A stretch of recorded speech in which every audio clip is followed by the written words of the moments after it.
hopefully. Did this work? Oh dear. Why is it not wanting to work?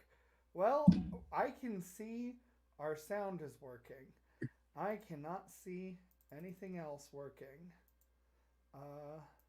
Weren't you just saying how easy and quick it was going? I was. Oh, I know why it's not going that way. I know why it's not going that way. There we go. Now I need to do this. Come back here. Hey. There we go. We're here. Of course, it couldn't be Quill and Sword without technical difficulties. That would just make life too easy. And as we all know, I need some kind of karma for making the lives of these players difficult. So, welcome to Quill and Sword, everybody. As you can see, we are down a Robin tonight. We miss them dearly, but they should be joining us soon.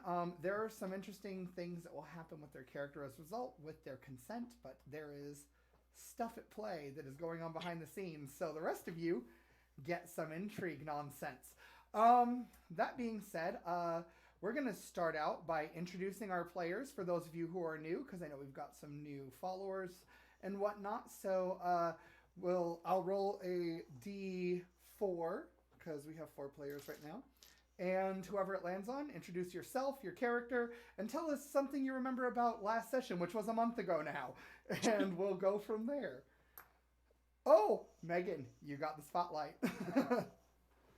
Hi, everybody. I'm Megan Alnico. I'm an author and podcaster. I wrote a book called Chromospace. Go buy it, please. I'm kidding. I mean, no, do buy it. Anyways, what I remember is Chocolat from last session. Yeah. And then pass it off to someone. You can pass it off to whoever you want to. Marissa. All right. Hey, everybody. I'm Marisa Mohi. I am a writer and tarot reader. I play Nimini Batch in the game. And what I remember from the last session is that we got back to basically where we started from the underworld, netherworld, the Feywild, whatever it is. I can't remember what we're calling it this game. And the wild, that's right. We got back and it was 2 years later. Mm-hmm. Yep. And then who are you passing it to? Sorry, SENITA. That. No. We're introducing ourselves, our character. What else? Something you remember from last. We're trying to vaguely trying to do the recap. All right. I am SENITA. I am also a writer and a Digimon streamer, as Twitch recap likes to tell me. I play a new, and the last thing I remember is definitely confusing the crowd around us by instigating, but also stamping out what we instigated.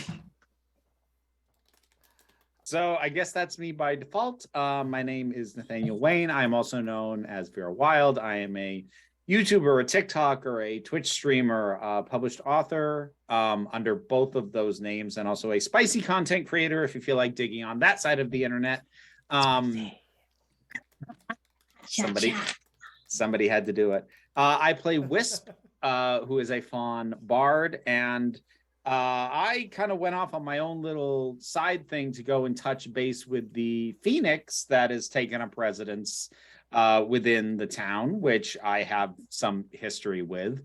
And yes, at the very end, we got into this whole thing where we were attempting to help a young girl who couldn't quite control her magic, and this mob got really mad, and I can't remember if we made the situation worse or if we settled it down. It could have gone either way. Mm-hmm. Yeah, it really could have. And I think we had the crowd calmed at this point. And okay. Nim had noticed that there was someone in an alleyway that was sort of watching all this take place, and Nim had recognized the people. But with that being said, we'll kind of leave that for after the intro as we get into Quill and Sword.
Okay. All right, we are back. Oh my gosh, I love that we just talk about video games while we're playing the intro. Oh, Final Fantasy for the win. Comment what your favorite Final Fantasy game is. We'll see who agrees with whom. You will be judged for your answers. My favorite Final Fantasy game is Octopath Traveler. Oh. I don't like that. I could not get into that one. Oh gosh. I just immediately lost like a dozen people on everything. Which is fine because I still stick by it. I love Octopath. Anyway, so as you guys remember, you were outside and it was slushy, it was wet, and that is kind of what saved the town itself from catching fire, as this woman who was panicked was unleashing these fire bolts. And she did manage to get calmed courtesy of Wisp. Wisp, you did manage to calm her with your words. And so she kind of de-escalated, and Nim noticed someone in the alleyway. And so Nim, at this point, you are face to face with three familiar I got a right people. eat on well, finally. Well, if it isn't my, I don't think we're officially nemesis, but I mean, just honestly, everywhere there's trouble, here you are. Well, in all fairness, like, we tend to go where the trouble is. We're not causing the trouble. The reason we're here is because there's trouble.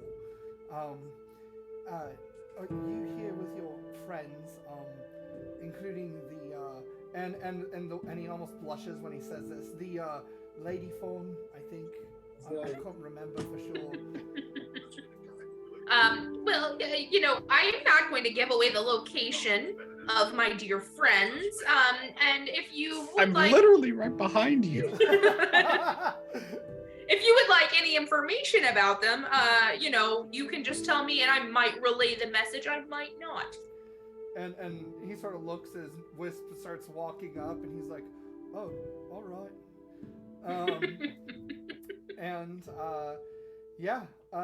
So Tempest, you and Anu were kind of trying to stick to the side in case something broke out. You could fight, if I recall. So what are you two doing? Are you together? Are you separate? I believe Tempest rushed in to heal someone. Okay. So The person who absorbed all the fire. Mhm. Who was that who absorbed all the fire? Somebody, and got really injured, and so I had to run up and heal them. I think that's where Tempest is right now. Okay, all right. Oh, that was Giselle. Yeah. Giselle had absorbed the fire, and so it did actually cause her a little bit of damage. So you're attending Giselle, this 12-year-old girl who the party apparently has a history with, and she's got some sort of fire magic. Yeah, and I healed her like lots of good hit points there. Okay, and she looks at you and she's like, "Thank you. You are not as scary as you seem."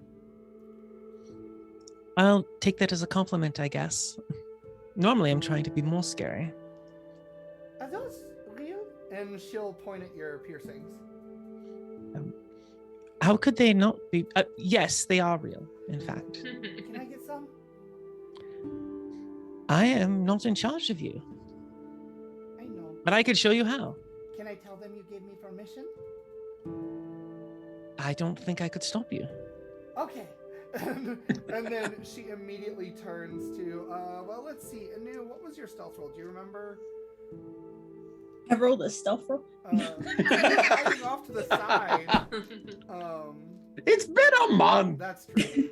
Okay, I'm going to just roll and see if she can notice you. And use my new dice. Okay.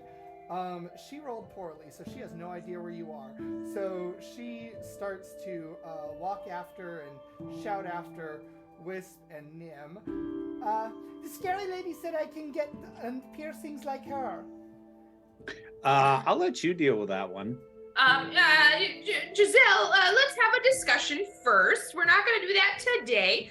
You know, we'll make a decision and then we'll talk about it. And then also, you know, just not right now. Oh my God, there's so many things going on. Oh geez. You do see the crowd is actually starting to disperse a little bit.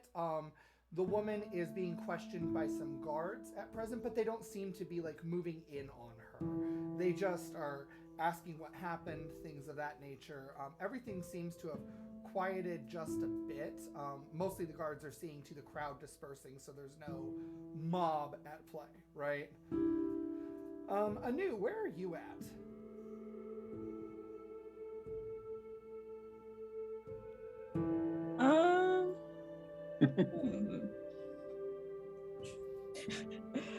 I guess I'm just you said guards were like getting crowds to disappear? Mm-hmm. Alright, I'm just casually walking around. Okay. Sneakily around the guards. Okay. Just to see if I hear anything. Make a general stealth roll for me. So my stealth, but you're plugged up. Okay, stealth roll. That was interesting. My headphones keep telling me low battery. Oh. I mean, it's fair. I'm using these tonight because they actually All right. my husband and mine were missing. Or they're not working So- properly, I should say. Do we Alright, have so I- music going on this one, Steven? I'm Yes, not we getting do. it. We do Yeah. have music going. If you have Syrinscape open, you should be able to hear it. The online player. We use Syrinscape, by the way, people. We love Syrinscape. There's the shout out. No, not getting it right now. Yeah. Yeah, I can it's hear not it. it's not that important at the moment. I was just trying to see if the issue was me or not. Either I'm hearing it from Twitch or I'm hearing it. Nope. Oh, Carolyn says it's loud. So we'll turn it down just a hair. Master volume. Okay. Let's see how that is. That might be better. Chat, let me know if that's better.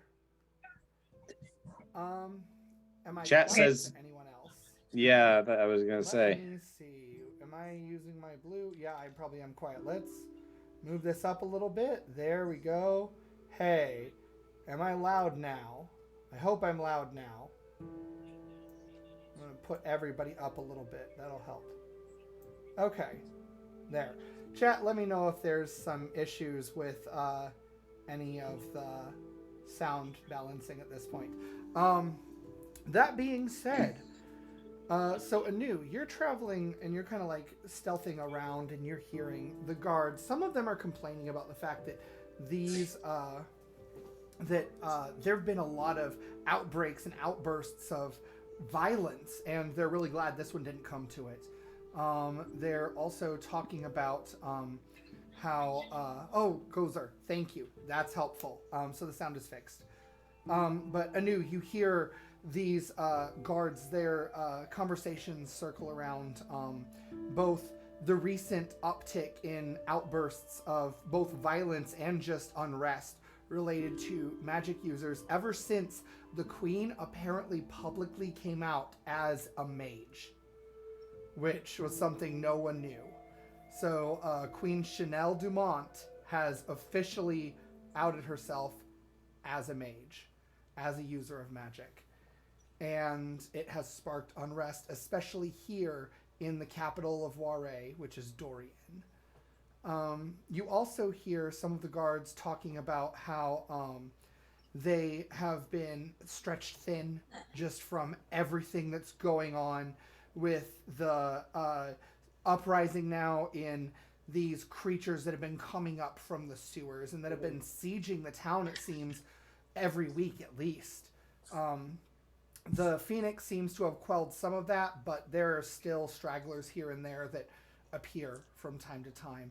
So there is definitely unrest related to these undead that have been showing up. And as you continue, go ahead and give me an investigation or perception roll, your choice. Into a forest. I'm gonna do perception. Okay, so it's my proficiency plus my modifier. Yes. No, it's your proficiency plus, like, your whole bit, whatever you have in your column, plus what you rolled. So, like, if you have expertise, you're using twice your proficiency. plus Yeah, your- no. Whoa. Okay. So my bonus on the thing says 10, and then my proficiency says 4. So it's 10 plus 8. Yeah, it's Right. 10 plus whatever you rolled. Oh, just 10? Yeah, it's 10 for you. Okay, then 12. All right, 12. All right, so wow, you rolled low. um, Yeah, I did. okay, so you do catch bits and pieces here and there that it also seems like there's more visibility to the mages that are at play, and some of them are wondering if the scriptorium is taking them in or if they're just too full, or why it is that we haven't seen more activity from them at this point. And then a couple more are talking about how they are stretched really thin because they also have to get ready for the Queen's makeup jubilee tonight. Because if you remember, her last jubilee was interrupted by a variety of things, not the least of which was a crashing chandelier from some enigmatic soul that had apparently been riding on it before it crashed into the table. So that was years ago. Who remembers that? It was, but you know, it was the talk of all of the gossip circles in all of Warre for a long while, actually. And the tale just got bigger and bigger. Some said there was like one of the undead that had been the one riding the chandelier, and that was what had happened. And some said it was a mage that had done it with their magic. Others said that it was people trying to frame mages. All sorts of interesting stories came from that one incident. Nice. Yeah, and you also Folk hero. see Anu. You notice Masquerade off in the distance is now walking away with Angelique, and they look at you. They meet your eyes, give you sort of this silent, like it's almost like a longing, almost like a pleading, almost like a I have to do this thing look. It's like a very meaningful look, but it's something that you would be able to catch. Okay. And then they proceed to head off with her. Like rude. So, meanwhile, Nim and Wisp, and then Tempest, if you choose to follow up with them after the girl starts running after them. Sounds good. You see these other two come out from around the back corner of the alley, and now there's all three of them there. You see, if you remember their names, Rupert, Rickard, and Rachel. They are three siblings. They are wearing the blue robes of the scriptorium, so they clearly are affiliated in some capacity. Actually, all of them are wearing much nicer clothing than you previously remember them wearing, and all of them have a little bit different clothing at this point. Like, it's not a standardized uniform. It's almost like they've all risen in different capacities in this organization, right?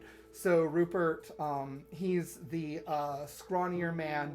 He's got more flowing, it's almost like an overcoat and mixed with some robes, and it's got this long dangling chain that has the holy symbol with the book open connected to the chain, and he carries a staff that actually has some metal incorporated into it now. It's not just your basic wooden staff. It's actually carved and filigreed. You see that Rickard, the broader one, the bulkier one, he actually, he's got a shorter overcoat, so it looks like maybe he's a little more mobile. He has a sword at his side.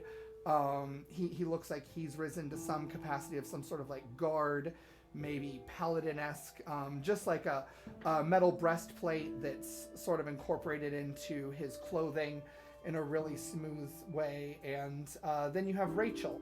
Rachel is wearing what looks almost like a highly functional dress. It's nice, it's dressy, it has a high neckline with a jeweled brooch right here, but then it's clearly designed for like mobility, with the dress sort of like tapering off to allow for movement of the legs with pants underneath. So that's the three that you see at present. And Rupert, in particular, is sort of looking at Wisp and averting his gaze occasionally, and then sort of trying to focus on Nim as he speaks. Seems like you lot tend to encounter a lot of trouble too. Do you know about the Jubilee? The Jubilee that's going to happen?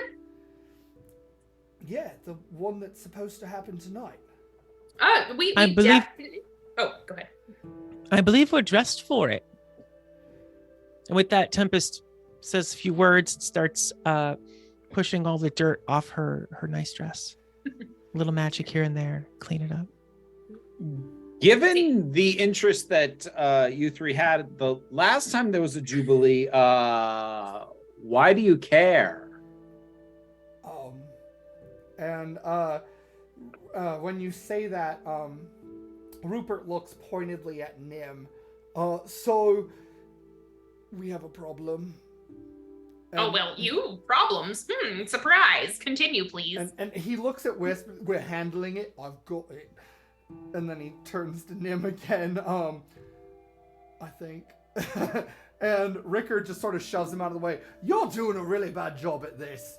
So, you remember how the Queen was taken over by an imposter, right? Yes. Recall. Well, our superiors aren't convinced that that's not happened again.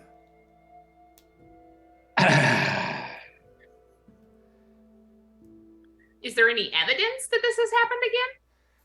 Well, Rachel steps forward. You see, the Queen has recently come out saying that she's a mage, and there was never any evidence of that in the past. So we sort of assumed that, or rather our superiors assumed, that she was perhaps replaced by a mage for political reasons, and they were using some sort of glamour or something to disguise themselves as her. That should be pretty easy to test, though, shouldn't it? I mean, it's quite common to see through illusions with the right skill set. Well, that's where it gets tricky, right? Because you can't just get an audience with the Queen. And ironically, it was Rickard here who noticed that you lot seem to be back, or rather they seem to be back. Who are you exactly? I gather you're with them, but who she is not really the issue right now. So because it sounds to me more like you folks just don't like the idea that the Queen is more tolerant of mages, potentially as a result of having come out as one herself, and you are looking to the last scandal and hoping that that's the case again so that you can fix it. Hey. And Rickard kind of steps in. Look, my brother and I are mages, remember? We have magic too. Yes, and I also know who you work for. We work for the people who want to make sure that mages can take care of mage business. Shut up. The next words you say that defends what your organization does, I will kick you in the nuts so hard they will come out your nose. Well, good luck with that. I got a cold piece. And he just like smirks. I'm kicking him in the nuts. I am kicking him in the nuts. Okay. I so wish I was a druid. I would cast heat metal. He was warned. He got snarky. He's getting a hoof. What do you want me to roll? I'm making an attack roll. Just an unarmed attack roll. You are proficient, so... Unarmed attack. Strength. In junk kicks. All right, let me pull that up. That is a 12. 12. So ironically, his codpiece gives him a 13. So you hit the codpiece and it rings like a bell. And he kind of like, you could tell he felt it a little bit, but he's like... Good resonance. Should I test it again? No, I'm good. And Rupert sort of inserts himself. Look. I don't know what your experience is with Scriptorium, and I don't know what the Scriptorium here in Voray does different from the one back home in Elridia. And I know they operate differently, but we really want to do what's best for people. And here's the thing. I'm a mage. My brother's a mage. My sister, she's not a mage, but she's an ally, right? And so we want to make sure that someone's not going to be able to damage things, because honestly, you and I and all of us here, except for maybe you, and he once again points to Tempest, all of us know the Queen was somehow replaced, otherwise at the mercy of somebody last time. We just want to make sure that that's all good and not happening again. That's it. And he's trying to persuade you. You can take that how you want, but he is trying to persuade you here. So I'm just going to kind of give Nim a look, and I'll look back. In the interest of you not bumbling in with another jar of poisoned cherries, if we were to investigate this, are you prepared to take our word on what we say we find? And Rupert sort of looks at the other two, and they look hesitant, and he sort of like whispers something, he hisses something a little bit. And, you know, Rachel just sort of shrugs and shakes her head, and Rickard nods, and Rupert looks at you and meets your eyes and says, yes, we'll take your word. It's about time you looked me in the eye. That's a good boy. Thank you. And you see he blushes immediately again and like looks away, and then he like stares at Nim like too hard and just too long. He's like trying to stare at somebody else. Nim just All smiles. right. So, Nim, I think we're already planning on going. We can investigate this quietly and non-disruptively. Absolutely. And speaking of disruptions, Nim, you start feeling a tug on your skirt. I turn to see what it is. It's Giselle. The scary lady said that I can get piercings, like she has. Yes, absolutely. I'm not going to stop you. I'm just saying that the piercing places, they're not open right now. So we have to go to the Jubilee, and then you know what? We can do, we can ask around and see if they know of any available piercers. I suppose we can do that while we're there. Just kick this can down the road, I guess. But I wanted them for the party. Well, I mean, do you know where they do that here? I just look around. I don't know. Actually, you know what? Maybe you can just like use a very tiny sword and like poke it in. That sounds awful. Hey, Tempest. Where did you get this done? Was it a safe, clean environment that would be fine for a child? That would, of course, be the proper way to do things. Of course, that would be the proper way to do things. Certainly not each one as a reward for something horrible done. Oh dear. Oh, you know, Giselle, She didn't say that there weren't any swords involved. She certainly did not. You know, we should probably talk to Jacquard a little bit about this first. You know, and you know, do you know if you have any metal allergies? Because if you do, it might make, you know, your skin turn green. So we should figure that out first. And in the meantime, maybe we could get some fake piercings until then. Well, the only metal allergy I should have is one all mages have that makes it so they can't cast if they're touching iron, but that's really it. All right. Well, yeah, I mean, we just want to be very careful, you know, because sometimes when you go to jewelry shops, they'll tell you it's silver, but it's really iron, or they'll tell you it's adamantium, but you know it's not, and it's just it's a whole mess. And they upcharge you, and it's an arm and a leg, and then you're never casting magic again, and it's a whole ordeal. And you know, we just don't want to deal with that today. So I think we should just go ahead and go to the Jubilee. And we will look around for a piercer in the meantime. Okay. All right.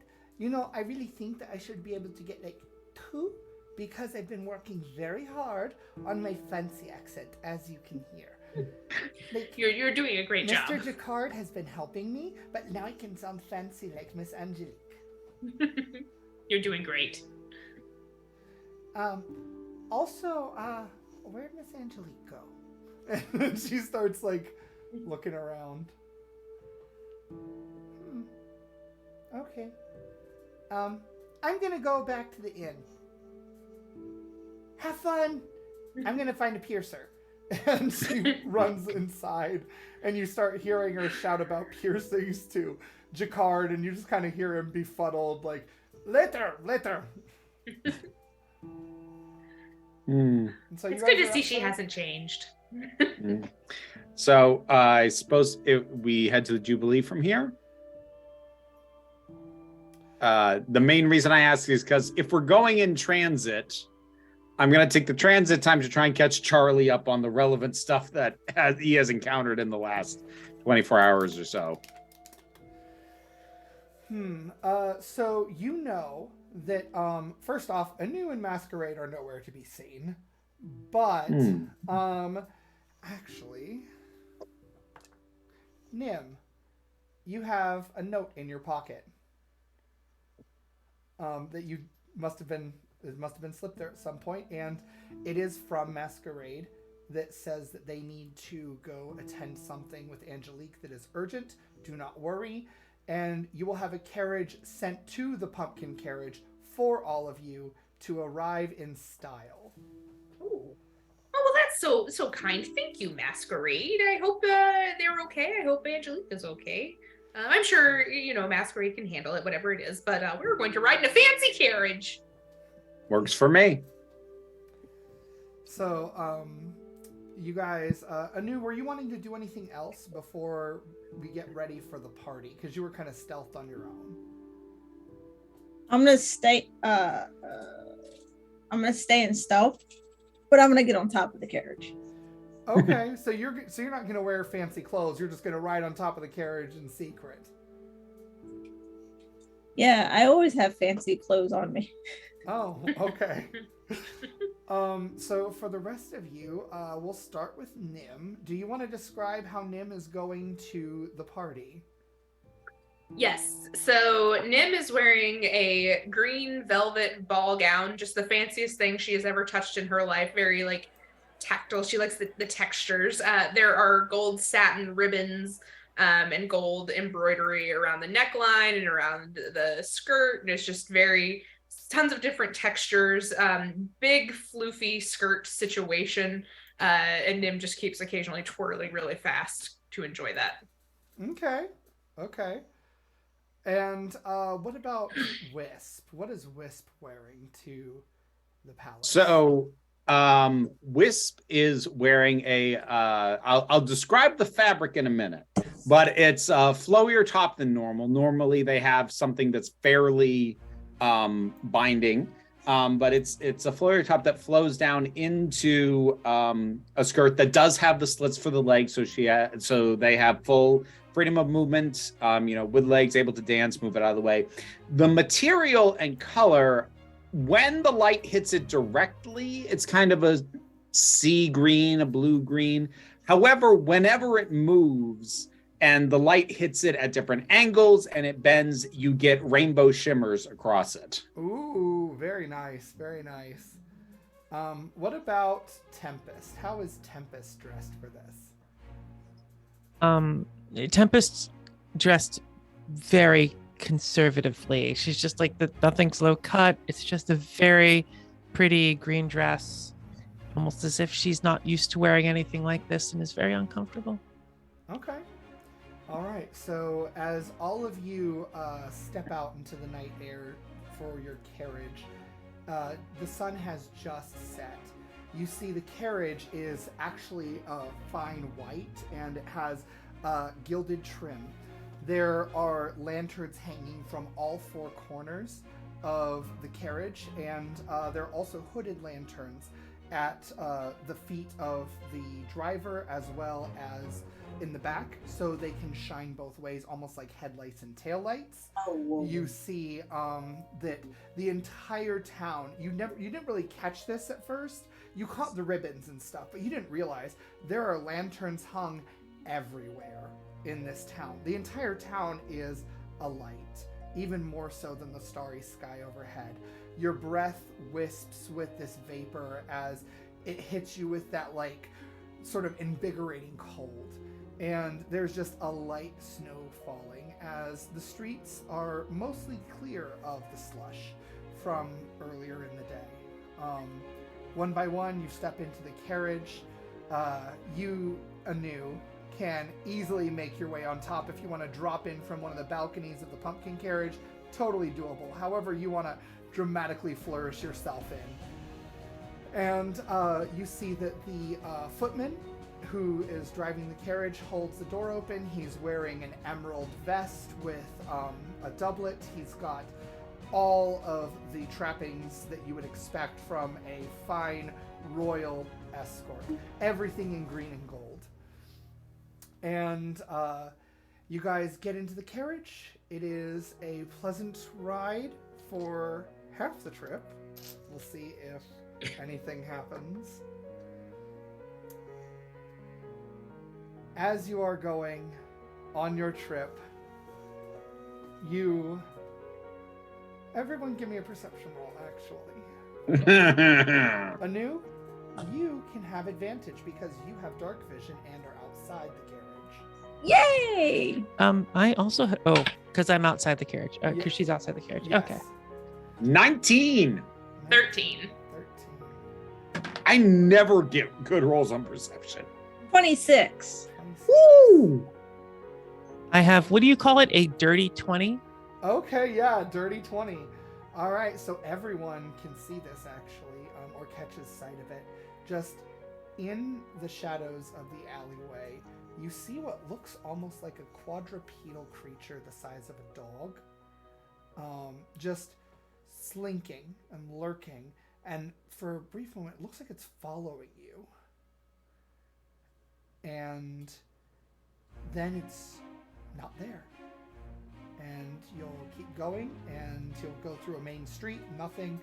As soon as you see one of those tiny alleys, once again, there's that silhouette just again against the wall or in the back. And anyone who got above got a 20 or above, so I know that is Tempest. I'm not sure if anyone else. Anu and Tempest. You both can catch this quadrupedal creature when you catch it in just the right lantern light just before you get to the palace walls that separate the palace grounds from the city proper. You can catch this quadrupedal creature. It appears humanoid. And you cross the threshold of the gates. Nobody seems to have noticed this except for you guys. And you are ushered in.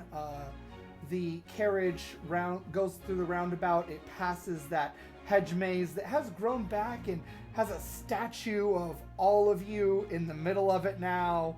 And it is really nice. It's grown with flowers. It's trimmed with all sorts of garlands on the outside with holly berries and lanterns. And the entire courtyard is alight with lanterns for this jubilee in various colors, which is in contrast to the green theme. You see nobles from all over wearing these ornate masks, most of them in precious metals, some inlaid with gemstones, all of them masquerade masks of fantastical nature, and every person wearing clothes in green and gold, and of course black and white is allowed for accent. You notice overlooking on a balcony over the courtyard, you see Angelique wearing an ornate green dress, and standing at her side is Masquerade wearing a golden mask with green and black checkers on the clothing. And you guys come out to the main entrance. You are announced by a crier with trumpets blaring and everything else. And you find yourselves now in this orange and green lit ballroom with these big windows, floor to ceiling, and it is beautiful. The smells between the deafening perfumes of the both men, women, and otherwise. You also have this ornate banquet table laid out with anything you could imagine. There is a section for hors d'oeuvres, there's a section for a proper meal, there's all sorts of things. All of it is buffet style. You can just go and take as you please. There is a fountain with wine that is just flowing freely. I knew that would immediately catch Wisp's attention. And I feel like it's worth asking, did we have to like leave any gear we might have brought at the door? You do have to leave anything that is not vestigial. So, like, a rapier would be allowed, or like a walking staff. But if you carry more than one weapon, it's gonna be asked for at the door. So here's why I'm asking more specifically. Because I have a rapier, and if that's considered ornamental and I can get away with that, that's fine. Mm-hmm. But I've also got Charlie, who to the naked eye is just a hilt still, yes? No, he has a... Oh, that's right, he has did a blade. fill out. Yeah, He did fill out. he did. And you do hear his presence sort of lingering at the back of your mind, but also it seems like he doesn't want to intrude right now. All right, so is he ornamental enough to, like, I can't bring both, but is he ornamental enough that I'm gonna get away with bringing him, you think? Well, his blade does look like it's made out of red glass, which is That- interesting.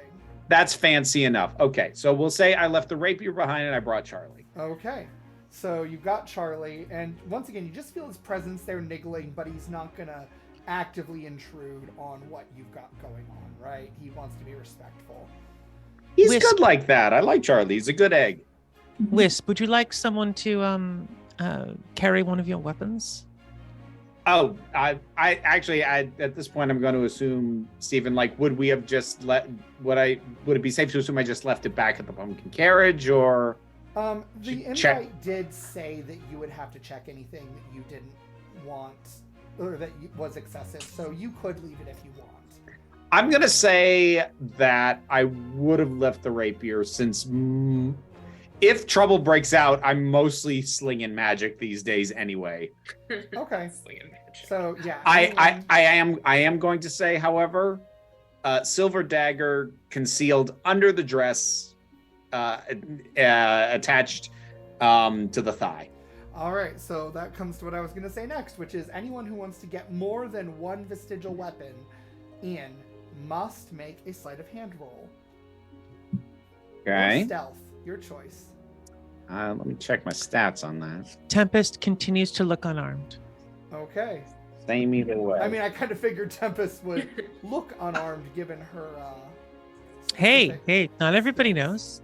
I was Yeah. planning on going through the window and not checking it. All right, I'm gonna use an inspiration and roll that again. Okay. We do start every session with inspiration, so everyone's aware. So That's a and 13. you can stack up to 3. So you got a 13. So you see that. You know what? I got to roll for this. This doorman does not catch it at all. So he seems like he is drunk half off his ass right now. Like he has been to that wine fountain at least 3 times at this point. Cool. And When he I does go not past hold his him, alcohol well. when I go past him, it's almost like finger guns, like, hey. And he kind of goes back, hey.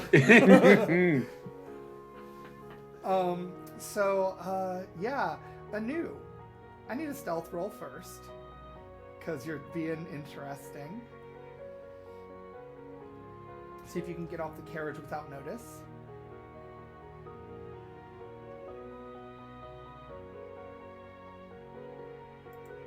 $16.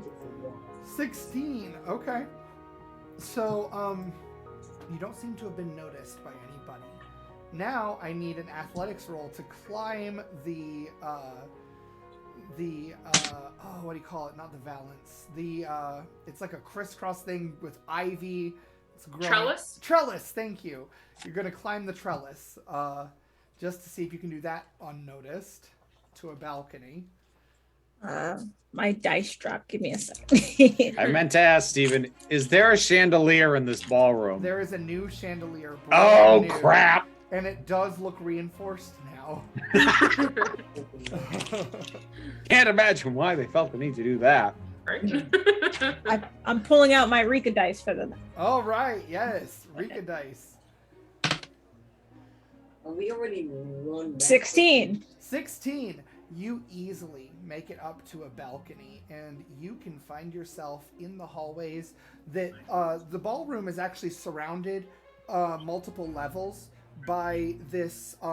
It's almost like a hallway, right? Like if you've ever been to a nice hotel that has like that big open area and then it has like the hallways around it. It's kind of like that, right?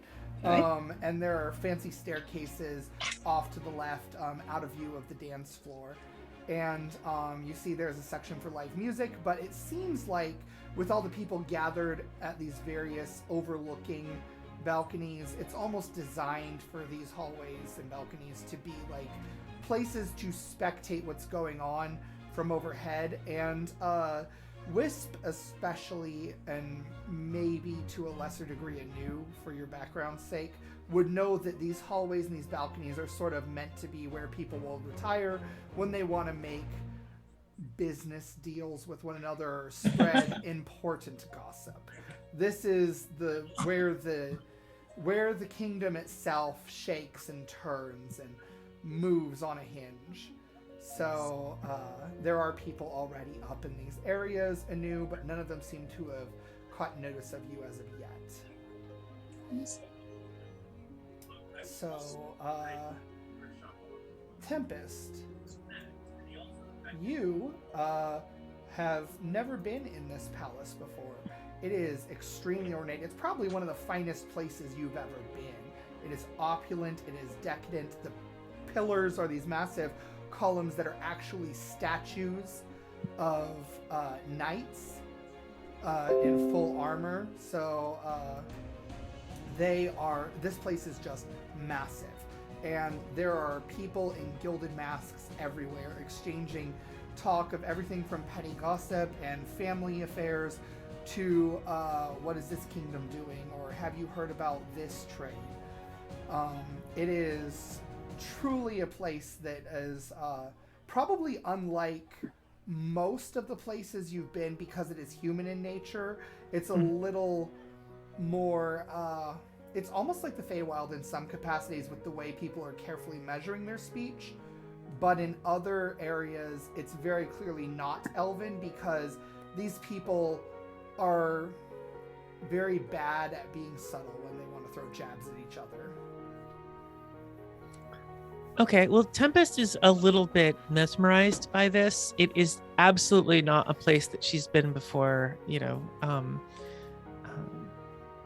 Certainly, there's so much opulence, right? So she'll probably do things like touch the pillars just to feel them, because she's seen so many ruined places, and so many places being built, but nothing that stood the test of time like this. It's old and it's opulent and it's filled with, you know, people who are spending a lot of time talking to each other, right? They're actually conversing and not ordering and, you know, stuff like that. Mm-hmm. As you're touching the pillar, a woman sort of, you're not sure if she sidles up to you or if she just sort of appeared. It's very subtle. Mm-hmm. She's wearing this dark green, almost black dress. Like, it would look black, except when it catches the light just right, you realize it's a green.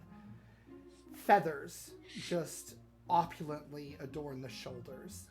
Like, in this, it's almost a mantle. It's like a fur mantle, but it's massive and it has feathers everywhere. and you see she has a mask. It's a full masquerade mask, but it's intentionally cut in a way to look almost like a bird. Not sure if it's an owl or if it's something else.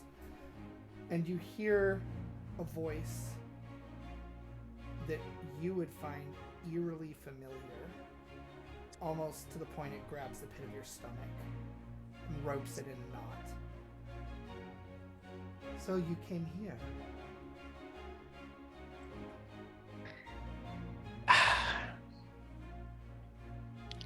Yes, I came here, of course. I mean, I'm here, aren't I? Well, Ta-da! don't worry. I can't touch you here. Not now, not yet.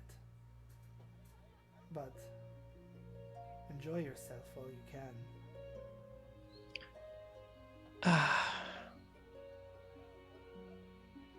It was so much easier when you just, I don't know, sent raving monsters through the wilderness for me. Oh, don't worry. I've got my share of monsters in store. Tempest teleports away. Okay. So, where are you teleporting to? Just somewhere other. This is not, like,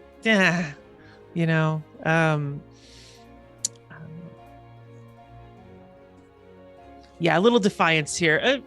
30 feet that way. Just. Okay. So, make a stealth roll to see how many people notice you actually using magic in the courtroom. No, nobody has really explained to me the whole magic No, thing. they So have whatever. Not. No, they have not. So, Nim there and you go. Wisp and Anu can all make perception rolls to see if they see this. Let's see. That's at 18 plus my stealth of 2 means it's another dirty 20. Okay. So, For perception, I rolled a 7. I'm already at the wine fountain. Yeah, I got a natural 1, so I am just eating cookies off the food table at this Okay. point. I got an 11. For the record, Steve, for the time being, Wisp, while at the wine fountain, is not going hard right now in case they decide to dance later. okay. So, Tempest. Yes, and so Tempest like teleports over. She's like, "Ugh! Not Yeah. again, not again. Where am I gonna go now?" You see the figure meets your gaze from across the room, and then just sort of her dress sort of trails behind her as she walks behind one of these pillars, and you would expect her to walk around the other side, but she never does. Oh yes, I've done that trick too. She's very huffy. Tempest is very mad. You also happen to be right next to the wine fountain. Ah. Tempest said that out loud. Huh. I've done that before too. So, Wisp, you're right there. You heard that. After she just appeared using magic in the middle of the courtroom, which thankfully no one seems to have caught wind of. Are there empty glasses nearby just to like grab and use? Yes, there are, in fact. Okay, I'm gonna fill her a glass, hand her a glass, and go, okay. So what we're gonna try and do from here on out, since I still don't fully know your deal, I'm trying to just vibe with it.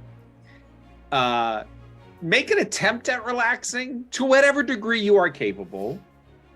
And if we could minimize anything that people aren't expecting to see happen, unless something goes wrong, that would be ideal. Tempest takes the glass, fills it, drinks, chugs half of it, and, things that I expected not to happen have already happened. Drinks Okay, the rest of it. All right, we're clearly gonna catch up on exactly what is going on later. I don't think I got the brain space for this right now, but stick a pin in this. We're coming back to it. Nim, what are you doing at this party in particular? Are you looking for someone? Are you just wanting to hang out somewhere? Or is there something in particular you want to do here at the palace? So Nim has gone to the food table, has filled her pockets with snacks for later and potentially for Steve, should we be able to recall him and heal him. So now she's kind of just looking around, seeing if she knows anybody, because from her past, she used to, get a lot of donations from rich people for orphanages, and, that was kind of her whole thing. So she's still kind of in networking mode, just trying to see if she knows anybody, how things have changed in the past, 2 years. Okay. Someone does catch your eye. This person is wearing they have very long, straight, almost platinum hair with a black streak in it. They wear a golden mask just over the top part of their face and are wearing a green suit with long tails that extend almost like the bustle of a dress. Mm-hmm. And you would know this as the Duke Lien, they, them. And as they are just glancing your direction, they raise a wine glass with a nod. They were one of your primary supporters, especially early on, for your orphanages, back when they were very young and much less put together. I raise a cookie in salute and head that way. Okay. They meet you sort of in the middle. Not a drinker yet, I see. Oh no, well it's still early, you gotta put a nice layer of carbs down first, and then you top it with the alcohol, Oh, you are so incredibly wholesome. It is no wonder you love to work with the children. Oh, they're great. I was told that you helped save the mage children that ended up going to the scriptorium, where my uncle is the head chancellor. Yes, there was, it's the past few years, there have just been some unfortunate happenings with children, and the best thing we can do as the adults in the room is to make it a safe place for all of them, no matter what. Even if we don't necessarily understand, they just need a safe place to grow up. And so I think that at the end of the day, we all want the best for them, but what's best is usually what they know and for themselves. This is true. I did want to assure you that my uncle has explicitly said he only took them so they would have a place, because, as you know, with the rising conflict between mages and non-magically inclined, there's been a lot of tension, and children like them would easily be caught in the crossfire. Mm-hmm. It's very true, and that I am glad that your uncle did take them in for that reason. We've been I suppose I don't know everything I should about the scriptorium. Is there, it's so shrouded in mystery. Is there any, information or details you can give me? I feel like I've been out of the loop for so long. Well, in all fairness, a lot of that is intentional, because if it were open knowledge that the scriptorium, a place of worship for the Oxion, was outed as a place where mages can freely practice and develop their powers, well, that wouldn't go over very well, now would it? No, you were absolutely right. That's very true. But they are being taught a craft. In fact, there is this new practice among magic users that is called artifice, and they think that it may be a way for these children to at least partially reconnect to their latent abilities that may reside residually within them. Well, that's fantastic to hear. That's very good news. I'm glad that there's some hope. However, we have to, of course, be quiet and discretionary with who knows about the scriptorium encouraging the practice of magic, right? No, absolutely. We can't allow them to just anyone to know about this. As far as the masses, the worshippers are concerned, it is a library, a place of knowledge, a place of sacred keeping of history, art, and more. Nim puts her hand on his arm and says, I understand completely. You know, some of my best friends are magic users. Well, that's good to know. Obviously, some of mine are as well. And they take their hand and just sort of like clasp your hand in both of theirs, and when they lift, there is this little lotus flower that crackles away into sparkles almost like a firework. Oh, you are just always so full of surprises. Do you remember when I tried to do that and nearly set my grandmother's house afire? Well, who could forget? Apparently not many of the people in this court, at least. But with the Queen's recent announcement, people like me have a place now. It's good. I do hope that it ushers in a new era of tolerance or just understanding. Yes, I find that whenever there is change, whenever there's growth, there's tend to be growing pains, though, yes? Very true, very true. So hopefully,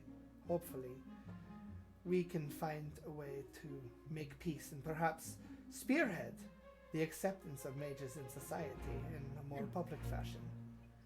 That would be great, honestly. It would make my work a lot easier, I think. Oh, really? And they lean in. You don't have magic, do you?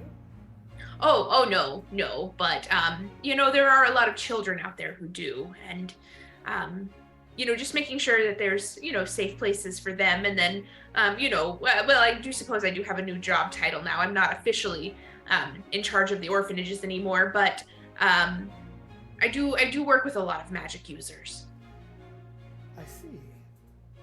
Well, Miss Nimini Badge, you are full of surprises.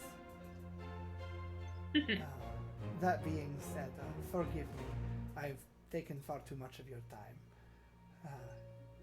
And it seems that you have other matters to attend to. And they gesture to Wisp and Tempest over at the wine fountain.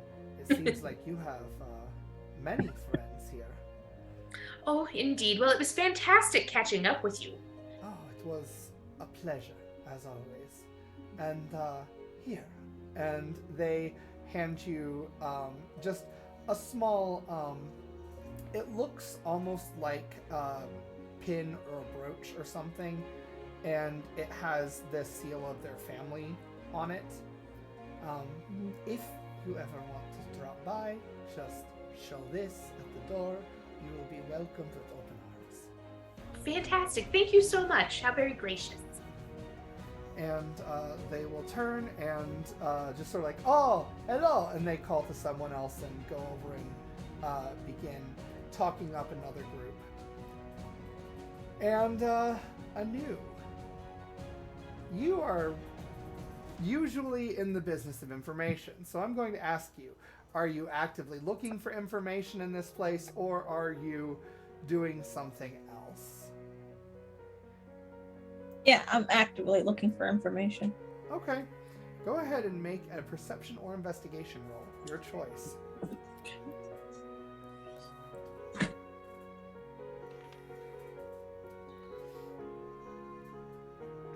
Oh my god. Alright, I'm gonna use an inspiration and I'm gonna change dice. Okay.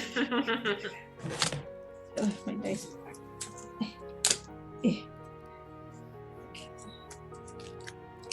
I gotta start keeping a tally of when I use it and when I don't use it.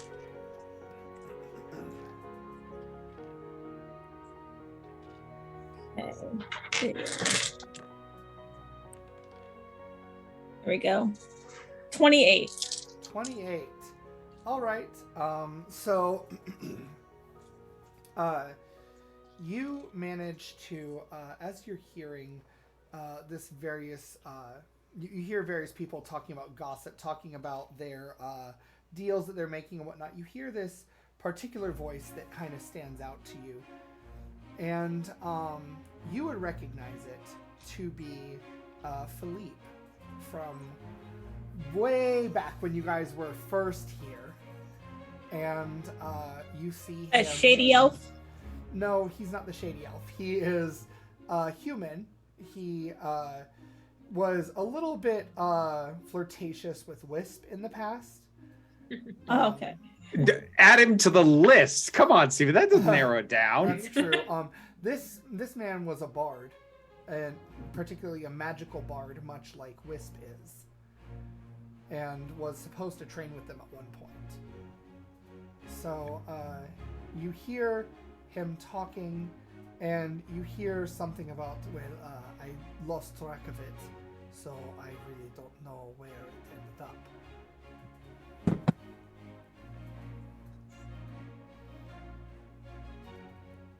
Yes, he was the one with the mustache, Carolyn. He was the handlebar mustache. You hear him talking to someone. I lost track of it. I don't know what happened to it. But it was definitely out there, I'm sure. And as certain as the nose on your face.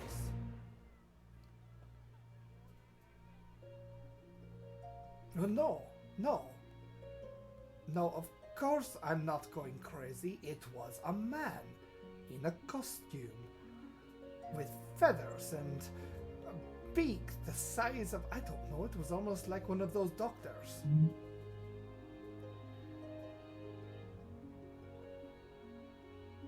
And that's all you catch before he sort of dismisses the person and says, just go find it.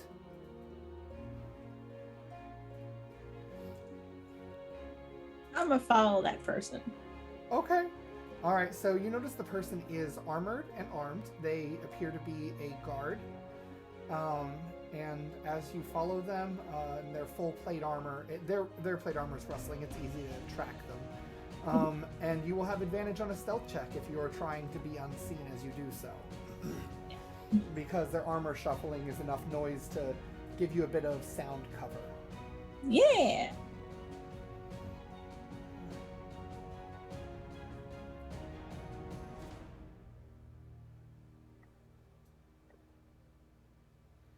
What did you get? Oh, right. Sorry. Nope, I need to know what you actually rolled.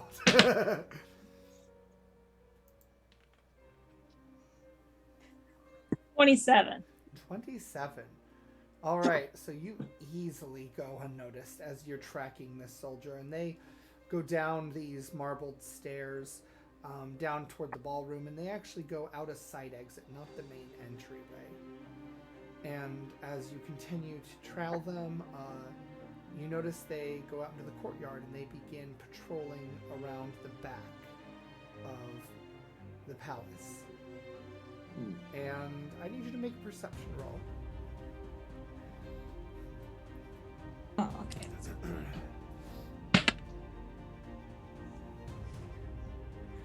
39. I mean, not 39. I'm not. Sorry, 29. Not 29. 39. I mean, 29 is still really impressive.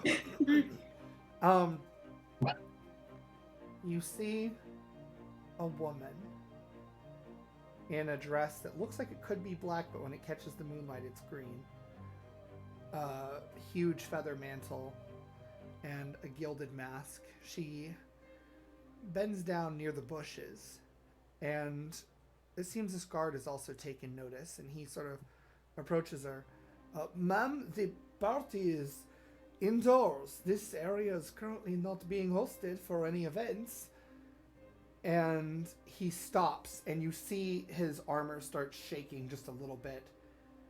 And you catch the glint of an eye just beyond them.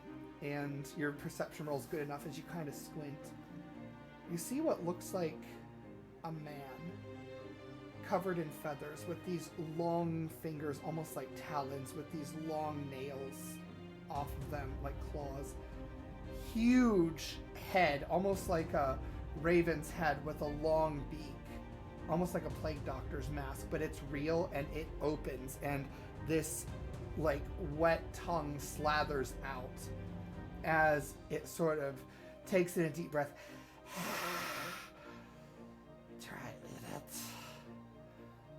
it. And the woman sort of strokes the thing on the head. Not now. Not yet. And she looks to the guard. You saw nothing. And he just starts patrolling again. As if nothing happened. And you see her stand. She rises.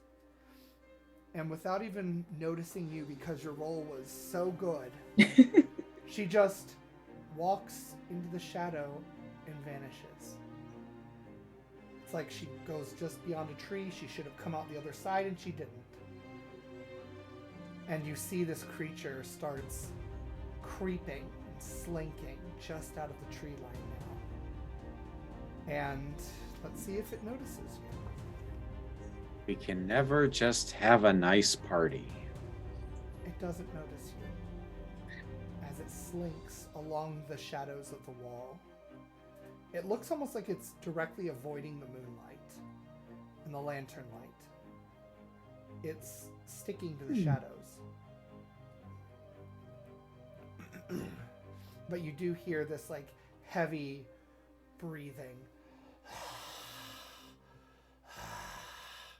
as it creeps on all fours, wandering the back courtyard. And briefly, you see where there's a section where it can't go any further because there's lantern light and there's moonlight. And almost as if you blink, and now it's crawling through another shadow that's further up. And you blink just one more time. And it appears from inside a shadow indoors. As it's now creeping through the hallways indoors, jumping from shadow to shadow. Man, I want that skill. And that's what you see. You lose track of it once it's indoors because of the walls. You can't quite follow it with only windows. Oh, this is interesting. Okay, I'm gonna go back inside. Okay. Do you go inside to where people can see you? Or do you sneak back inside? I'm gonna sneak back inside. Okay. Are you finding your party? Yes. Okay. So, as you sneak back inside, I do need a stealth check just to see if anyone notices the dark-clad moon elf not following the dress code, sneaking around the ballroom. Oh, I have illusion in my back pocket. I got it. Okay, well, let's hope you roll pretty well. Nope, I got a 13. You got a 13. Okay. So, you are seen by one of the guards who begins making a beeline for you. And she actually grabs you by the wrist. Excuse me, this is a closed event. And she's got her hand on the hilt of her sword, with her other hand grasping your wrist.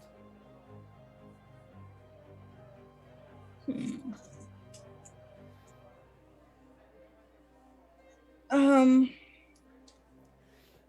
gonna use minor illusions Okay. to resemble someone super important. I take down my hood. Okay. Make a deception roll. Or Arcana. You can pick.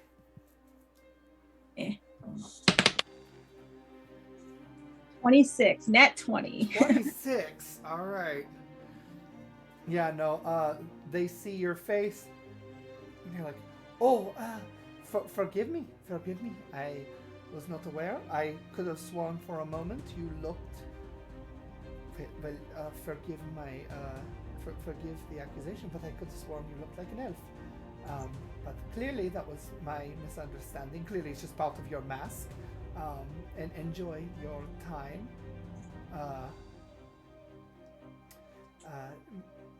Madam? And she sort of like clears her throat several times and tries to compose herself.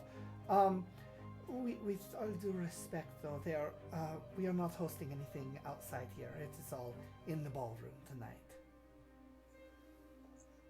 Excuse me, got a little turned around going to the bathroom. Oh, if you were looking for the indoor plumbing facilities, that is on the second floor. I can escort you if you like. Oh no, thank you. I'm okay. Oh, of course, of course. And she bows and backs away. So you can pretty easily find Nim. I'm not sure. Did you go over to where the others were at the wine fountain? Mhm. Okay, so everybody's over at the wine fountain right now. I'm just gonna pop up and tap Wisps on the back. Harsh spin around, just complete pivot on the hoof. Like, oh, you made it inside. Of course. But there's a problem. Of course there is. Take another drink of wine. What is it this time? Shadow Dweller. There's definitely I would probably say a mage who's able to just wave her hand and make people forget what they were doing, and has a terrifying creature who hops through shadows. That's in the castle right now.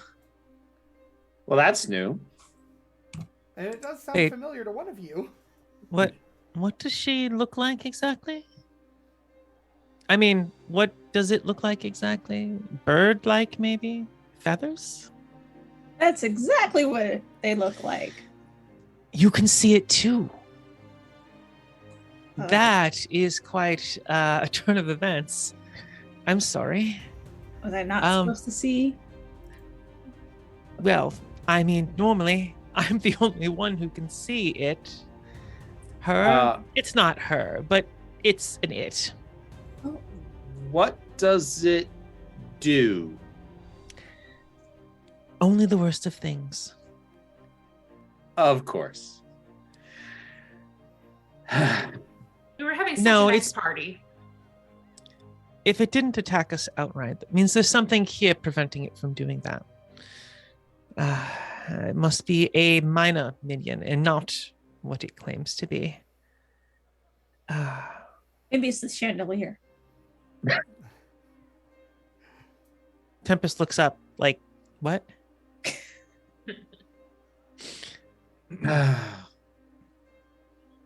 Well, it's bad So- news, no matter what it is. Do we go hunting for it, or do we wait for it to make a move? It seems that Tempest knows the best about this. So, what do you think, Tempest? Well, if you could see it, then it can't possibly be the manifestation of the thing that I assume it is.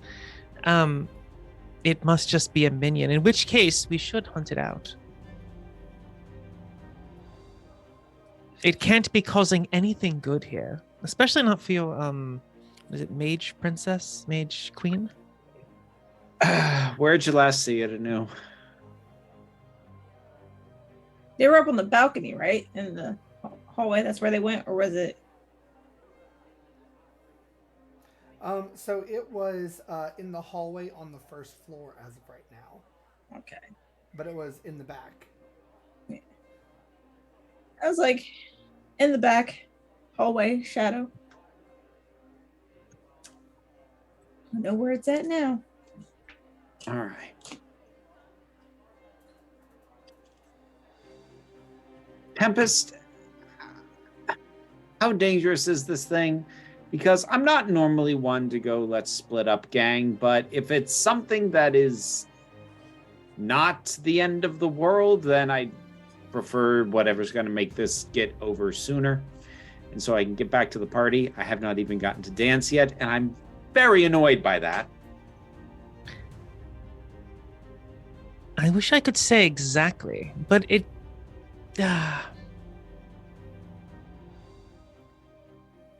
I've taken on many of these things myself.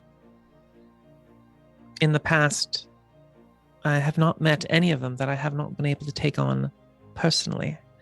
So maybe we can split up. Don't we have earpieces that we could talk to each other?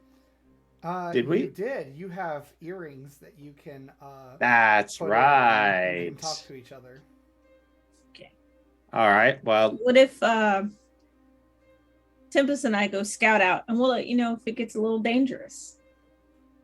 sounds lovely. Let's get dangerous. If only you were a duck-themed Aarakocra. All right, so Tempest and Anu. Let's start with stealth rolls. That feels like a good place to begin this. Sure. It's going to be a complex skill test because this thing jumps, like, not in the traditional sense, but blinking. So we'll see if you guys can catch it. So the same thing Tempest can do. Oh god. It's like every other roll. Oh, that's badness right there. Yeah, same. Oh, what'd you guys get? I got a 1. 12. A 1 and a 12. Okay. Hmm. Oh, how important is this? I'm gonna show you what I rolled. Can you see it? Oh, there you go. Oh, fuck. Get out of here with your So- poison dice. That was not my poison dice. I should have used my poison dice. And you know what? Vera even told me, don't use the blood drop dice, and that's just what I happened to grab. I should have known better. I freaking knew it! So, Tempest. Mm-hmm. As you and Anu go to the back hallways, you pass the kitchen. You pass a storeroom. Looks like it's full of jars and whatnot. And just after you pass it, you hear a crash. And as your attention is briefly caught there, you suddenly find yourself enveloped. And it's like you go through a hot sauna, and then an ice cold wind grabs you. And the next thing you know, you find yourself pinned against a stone floor. Anu, what you see is out of a shadow cast by a vase positioned against a window with moonlight. Out of that shadow leaps something humanoid, the beaked monster, and it lunges at Tempest and tackles her into another shadow, and they both vanish. And you hear another crash in the kitchen. And Tempest, you feel this drip of almost acidic saliva that burns just a little bit on your cheek as this barbed tongue slathers back and forth from inside this beak. And the creature opens its mouth, and you hear this piercing screech like, "Oh!"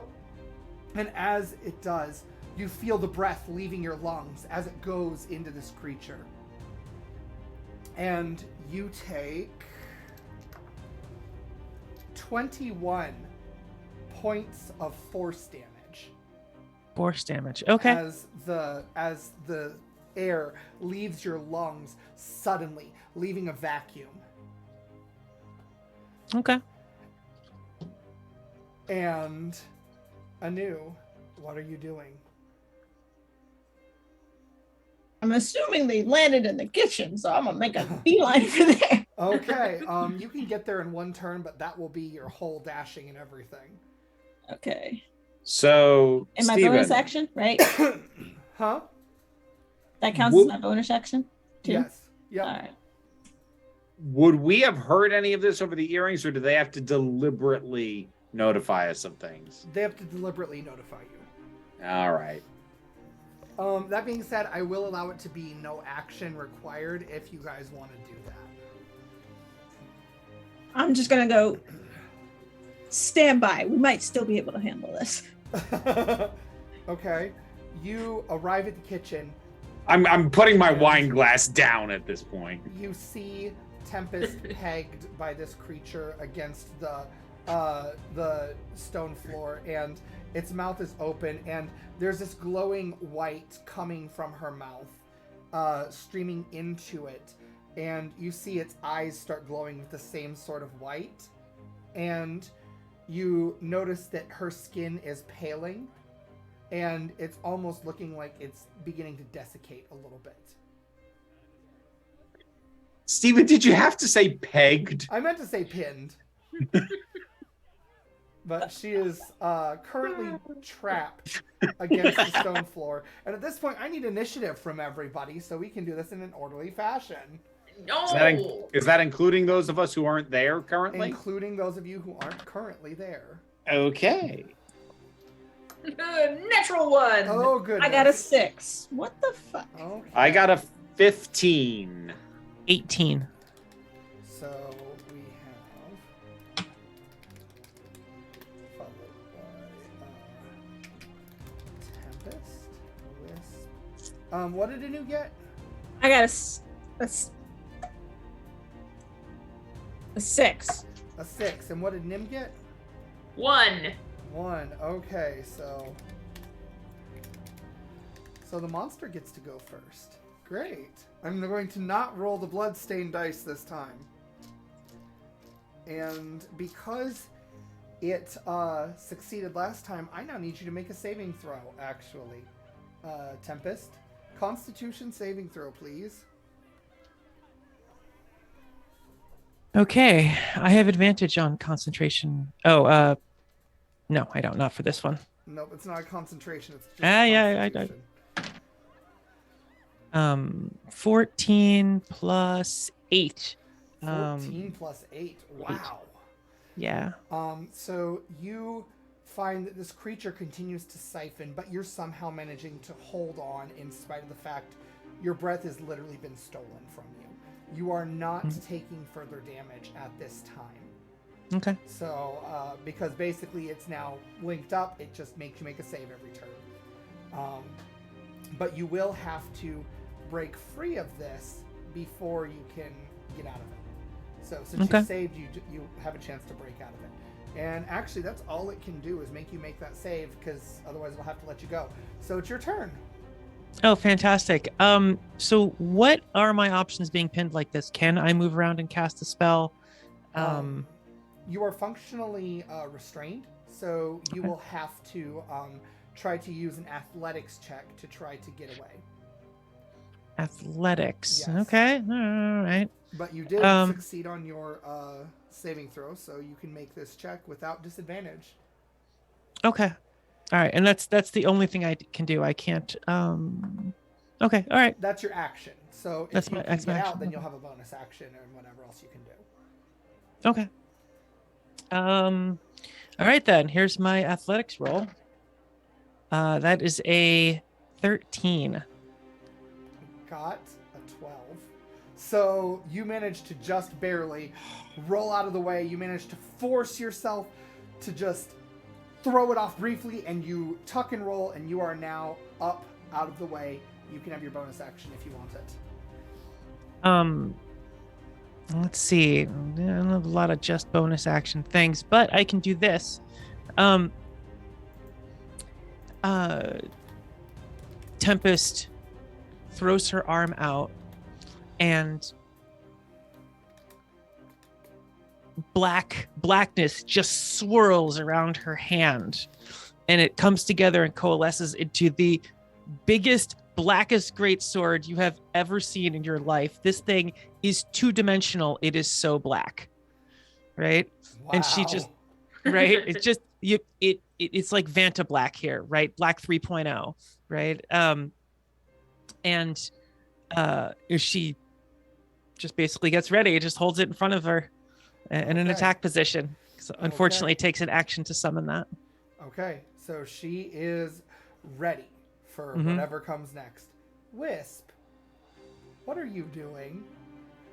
Do I even know that anything's going on is the first issue. Um, Because the last message I got from Anu was stand by. so I'm going to let you make an insight roll because Anu's tonality might have told you more than she wanted, given that you guys have been traveling together so long and you know one another so well. Yeah, not my best stat. Except 14. BBC is Big Black Claymore. 14. So Anu, if you were trying to hide something, make a deception roll. Were you trying to hide what's going on? No, I was just being honest. Just to stand by. Okay, then Wisp, you know that it's probably more than she can handle. Come on, Nim. No, but do we? Oh, fine. Okay. So, we know what sort of hallway they went down. They were headed down. Yes. Yes, you do. Okay, so following in that direction. Yeah, that's kind of all I've got right now. Okay. There's All more right. drastic things I can do, but I don't know if I want to do them yet. Okay, so there's more drastic things you want to do, but you don't want to know if you want to do them. No, So there's more drastic things I can do. I'm just, I don't have I as a player have enough of a sense of what's going on. I as a character do not yet. Okay, so you guys will get about halfway. So next time you will get to the kitchen, but you will still have an action because I presume you're not booking it, right? 'Cause No. it's a party. Yeah. So, okay, Anu, you're up. What are you doing?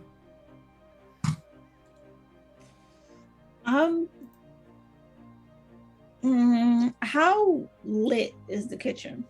The kitchen is actually surprisingly empty, considering there's an event going on. It is lit to the extent that, like, there is still a fire in the hearth and there are candles lit, but it is not in use, which seems weird, actually, given everything. You said there's candles that aren't lit? There's candles that are lit right now. Yeah, okay. Are lit. It's lit in here. Yes, but it would ping on your radar that it's weird that nobody's in the kitchen for an event like this. Oh, yeah. Oh. Are there flammable things around the kitchen? There are many flammable things around the kitchen, and they do have a gas stove. They have gas lines here that they use natural gas to cook with. Yeah, because I'm trying to see how well I can light the area so he doesn't blink. All right. I'm going to cast Firebolt on the surrounding area. Okay. So...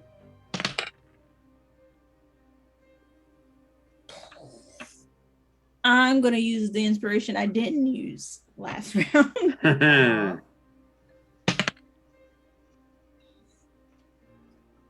14. 14. Okay. All right. I mean, I'm not hitting. And you were trying to fire at what? The surrounding areas. The surrounding areas. So you're trying to just ignite the stoves? Yeah, whatever helps clear up some of the shadows. Okay. So go ahead and give me an Arcana roll to see how well you succeed at this, because you're kind of trying to use your magic in a weird way. Okay. 17. 17. All right. So you manage to let your flame loose, and when you do, you quickly grab the burner's knobs and you just turn them all the way up, right?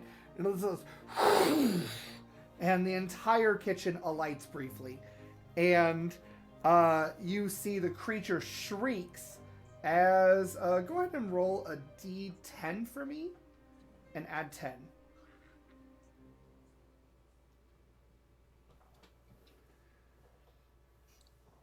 No, that's an 8. Hang on. Right. All right. You said add 10? Uh-huh. 19. 19. Okay, so that is you deal 19 radiant damage to this creature as the light just and Wisp and Nim, you now feel an intense surge of heat and see a flash of flame coming from the kitchen. Weirdly, each of you can make a perception roll real quick, or insight, your choice. All of us? Just those two. Oh, okay. 11. 11. Sorry, what was I rolling again? Insight or perception, your choice. I'm crap at both. 13. Okay, both of you will notice that the other patrons don't seem to really notice this. Good. Like the party goers, they don't notice this. That's probably for the best. Also random, Megan, did you have a resistance against psychic damage perchance? No. Okay. Necrotic is the only one I have a resistance to. Okay, cool. Perfect. Just want to make sure. So with that being said, Nim, it's your turn. So do I get a turn because I was going with Wisp? Does that count as my movement? Kind of, but I'm going to say that now that you guys have seen this new information, right? Mm-hmm. You can use your turn, sort of like how Wisp used their turn to get you halfway there. You can use your turn to get you the rest of the way there as you guys break off into a sprint now. Yeah, Is that's that what valid? I'm sprinting. I grab Wisp's wrist and we start sprinting, and then Wisp quickly overtakes me because I'm very slow and wearing matching shoes. Okay, and you guys can now see exactly what's going on. Make quick work of the situation. It is the monster's turn as it shrieks and it looks dead at Tempest. That was probably a poor choice of words, dead. Half wrong. And it got a 19 to hit you. Unfortunately, you took me out of my armor. Oh yeah, that's right. Right? because None of you're- us are wearing any armor. Yep. So I am. Well, yeah. So 12, right? My 12. 2 decks. All That's right. all I got. All right, so it manages to pounce at you. Make a strength saving throw. Is it gonna grab me again? It is going to try. Oh, strength saving throw? Uh-huh. Okay. 14. 14. Okay, so full disclosure, your last notice check was actually a strength save, and I lied. Because I'm the DM and I do terrible things like that. Yeah, you managed to, as this creature jumps at you, you're ready for it. This time you've got your sword. You had taken that stance, and it grabs your shoulders, but it can't push you down because your sword has you anchored. You are stood. You are ready for this, and it does not manage to pounce on you to get you prone, which means it can't do its next attack for free. So you have it at your sword at the ready, and it's your turn. What are you doing? First, Tempest screams, "Not again!" And then swings her greatsword at it. Okay. BBC. I'm using inspiration to reroll that. That was a 3. Okay, that's a 17. All right. Plus that's 17 plus 10. So it's a 27 to hit. Now I got to do this in steps. First is the greatsword damage. That's 7 plus 6 is 13. And then Okay. I'm going to smite on top of that with a 3rd level spell. So that's 4d8 damage. Now, hold on a second. Yeah. 13 is exactly what you needed to kill it. So, Oh, how do you want to okay. kill it? Describe its grisly demise. Okay. Sorry.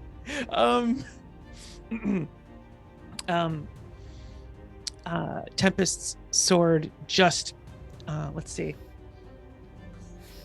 It grabbed me, right? With its its mouth. Its mouth was terrible and disgusting, Yes. right? Yep. Tempest just takes her sword and shoves it through the thing's mouth and screams, "Go back to her, you foul thing!" And just pulls upwards, splitting the thing's head like in two. ooh, I like it. And everything is quiet. to you, Tempest, as you rend the thing's head from its body. It's almost like as you feel the motion carry through and you're just finishing it and you're ready to pull your sword out, she stands there in front of you, alone, just the two of you in a black void. I may not be able to touch you in this realm, but just because I can't touch you doesn't mean I'm not there.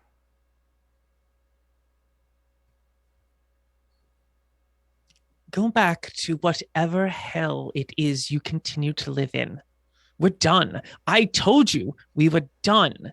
I finished things. Leave me alone. You lost. Oh, dear sweet one, you need to understand something about me. I don't come from hell. And what's more, I never lose. And the rest of you, as you see her carry this motion through the creature, she pauses briefly, and suddenly all of you, and you're all, the three of you, are inside the carriage on your way to the party. Anu, you are on top of the carriage, and you've been lying there, and you're just reaching the gates of the party. The fuck? And all of you can see that that shadow of the creature that you saw in the alleys, it's still disintegrating into ashes that are blowing off into the wind, just in the shadow of this last alleyway before you reach the gate.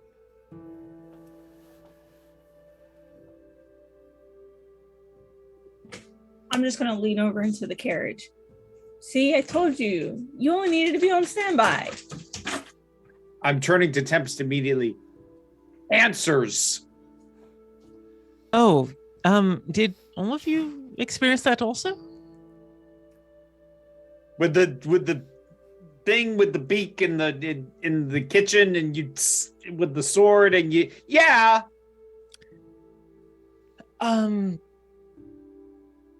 Well, that's yes. I believe that is an entity known as the Raven Queen. Sounds appropriate. Do you want Steve? Steve and I want to know if I know about this thing at all. Religion or Arcana? Either one is appropriate, so pick one. Well, I'm equally proficient in both, so let's go with Arcana. Okay. Can we all do that? Sure. Anyone who wants to can try to make a religion or a Arcana. That would be a 26. 26. I got a 7. An 18. So Niam is woefully out of the loop about the Raven Queen. Anu, you are aware that the Raven Queen is the name of the deity revered. She goes by many names. The Raven Queen is one of them. The deity revered by the bird folk.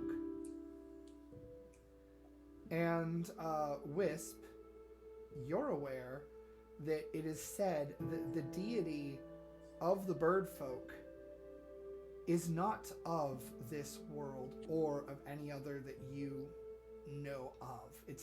She's not of the wild.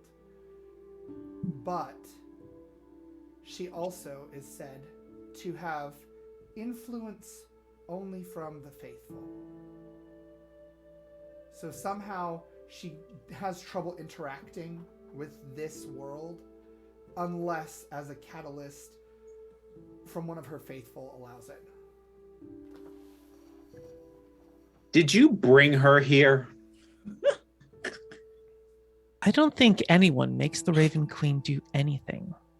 Did you allow her to be here?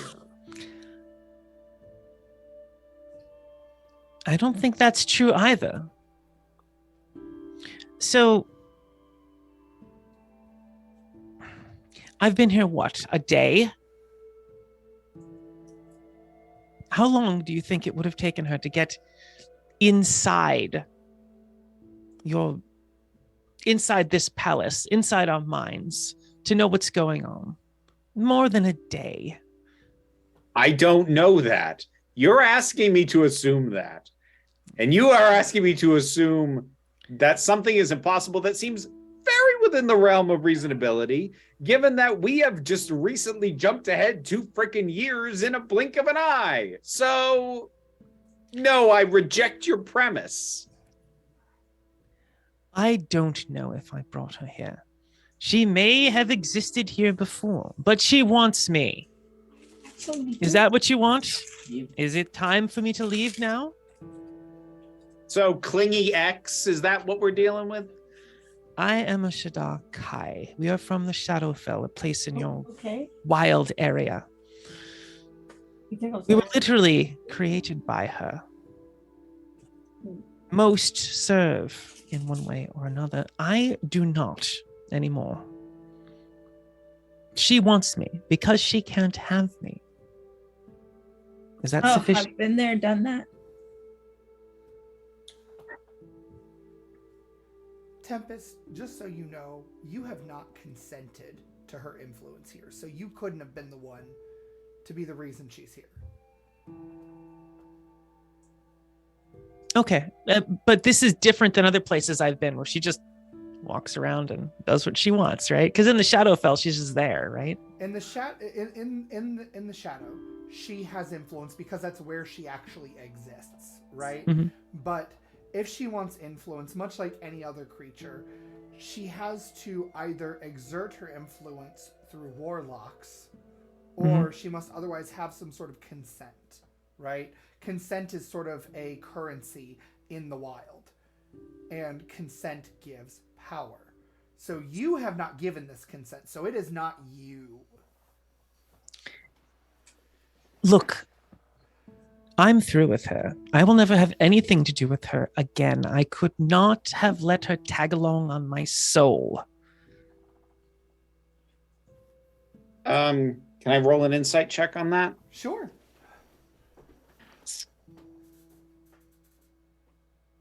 16. All right.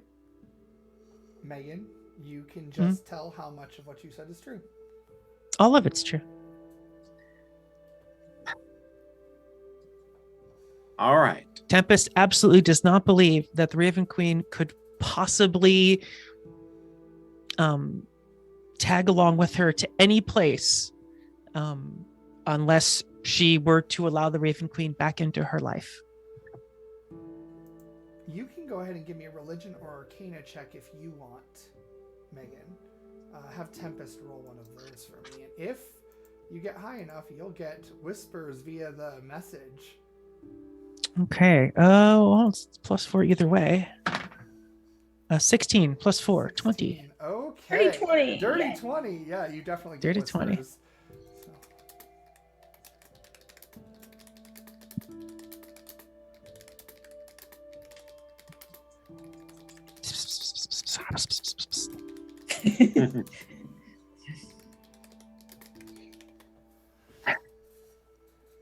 All right. I believe you. I'm sorry I was angry. I just wanted a pleasant evening. Truly, Yeah, I understand. There's Vision no of reason future. not to be angry. I am angry. I've spent so much time running, and here she is. The day I get here she is. I'm sorry. I'm so very sorry. What were you saying, Anu? I was saying, was that like a vision or was it just an illusion that we got to the party? Because then we could still enjoy the party if it was just an illusion fight. I'm going to need more wine than I took last time to get the taste of this out of my mouth. But yeah, sure.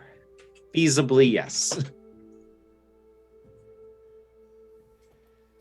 So, you guys do arrive at the party, this time physically.